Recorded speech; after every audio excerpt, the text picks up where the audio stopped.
the farmers market out at St. Philip's. I've been selling some goodies out there at the Indigenous Nutrition booth with Gary Greenleaf. And everybody wants to know, what is Irish moss and why am I putting it in everything? I just recently had the privilege and the pleasure of hanging out with raw chef guru Elena Love. She's the queen of Irish moss. She's the one, she's put so much time into sharing the information with the raw food community. So I want to share a little bit with you. This is going to be just a little snippet, just a little intro. We're going to go inside and I'm going to show you what it looks like, what to do with it, how to make it taste delicious. I'll tell you what it's good for too, good for your body. So let's go on inside. Hey, wink wink.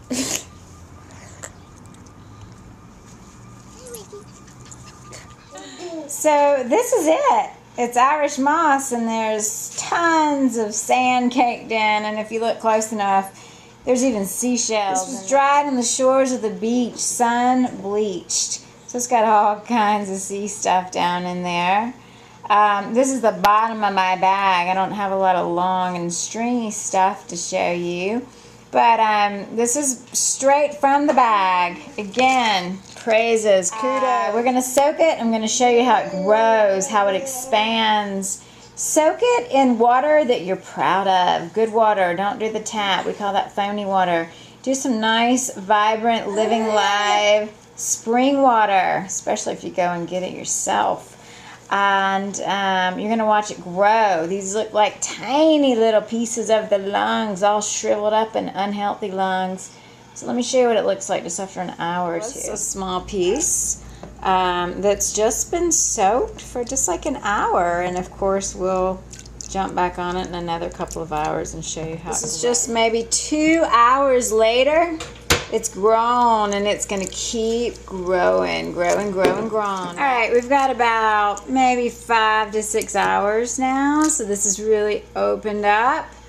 It's nice and it's ready. It's moist. You know, you can do this for 3 to 10 hours. You can do it overnight, you know, like about 8. That works too.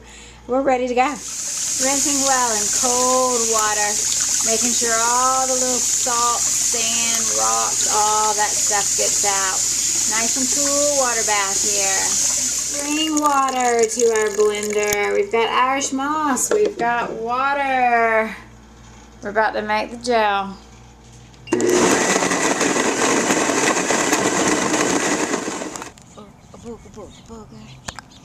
Oh, are we recording? Yeah. So one of the things, you are all over the place, dude. So one of the things that I love most about Irish moss in the raw food world is that it helps people get away from all those nuts. I'm not talking about nutty people. I'm talking about nuts, a lot of almonds and all kinds of stuff. Lots of nuts going in raw food dishes. A lot of people can't have nuts. Have you ever been to a potluck and people are like, oh, here's my cheesecake, it's made with nuts. And here's my pasta sauce, it's made with nuts.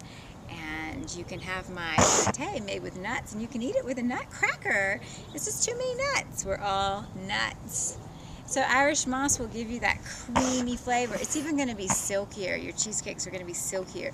Your smoothies, you can use it to thicken. You can use it to cream. You can even make like mashed potatoes with it. I know Elena's got a brownie recipe that when she says you add this Irish moss to it, it's just like decadent. I'm getting my hat rearranged. So that's one of my favorite parts of Irish moss. This recipe takes a recipe that was already good and already delicious, and it's just going to kick it up a notch. This recipe's been on my blog for years. We used to serve it in my cafe. It's the recipe that everybody makes it. Everybody loves it. It's the chocolate mousse that's based with avocado. You can do carob, you can do cacao, you can do whatever. It's sweetened with maple syrup. Yes, my sweetener of choice is maple syrup. No, it is not raw. However, I feel like it's a lot better than a lot of the raw alternatives on the market. It packs quite a nutritional punch. It's yummy, it's delicious, it adds a flavor that you're not going to get from anything else. I do like to double it with lucuma or lucuma, however you want to say it, tomato, a low glycemic root. that's powdered, because those two together just taste so amazing. When you use it with chocolate, it almost gives you a milk chocolatey flavor. It's just amazing. So you can dig it up on my blog, the recipe for that original avocado. We don't really worry ourselves with measurements around here. Astara has got my avocado scoop, so I'm just going to use a regular spoon. And we're just going to get these avocados down in this pitcher. So when you're doing this baby style, you just got to watch out for those hands. It's kind of like you've been turned into a human octopus and you never know which way those tentacles are going to go. I didn't want to get that. So we're just going to dump it. I'm going to dump it. You can do 2, you can do 3, however big of a batch you want. Now the next ingredient that I am going to add is coconut oil. Tropical Traditions was nice enough to send me this. They wanted me to do a product review. They wanted me to blog about it. They wanted to know what I thought. They didn't have to send me this because I use it anyway. So great that I use it like by this big old tub, but it was nice of them to send me that anyway.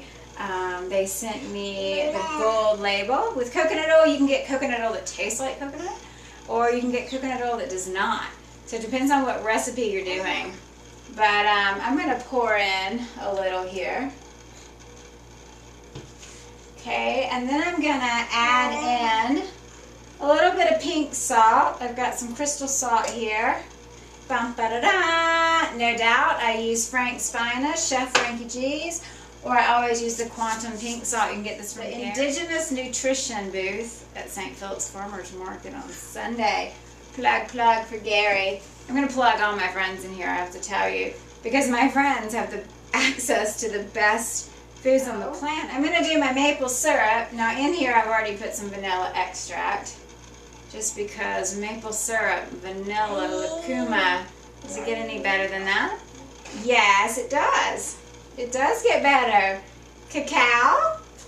We are known as the chocolate goddess and baby goddess around here, so we're going to add in some raw cacao powder. There's some carob powder mixed in here as well. And I've also got the lucuma powder in here too. So I want to break down these 3 for you real quick. The lucuma is a low glycemic sweetener. It's not going to spike your blood sugars. It adds kind of a maple like caramel flavor to your recipes. Now I find mine from Viva Pura. Again, I'm going to plug my friends because he just gets in the best stuff. Vivapura.com. So I like to add this to anything really that I put chocolate, that I use cacao with. Here is our carob powder. Now carob is grown in a pot in the warmer climates, just like cacao. And this was used back in the day when folks thought cacao powder, the cacao plant, was bad for you. They thought chocolate was bad. Now, luckily, those days are gone because I think we were all a little disappointed when we were wanting our chocolate fix and instead we were offered carob. Okay, so yeah, it doesn't stand up in that way.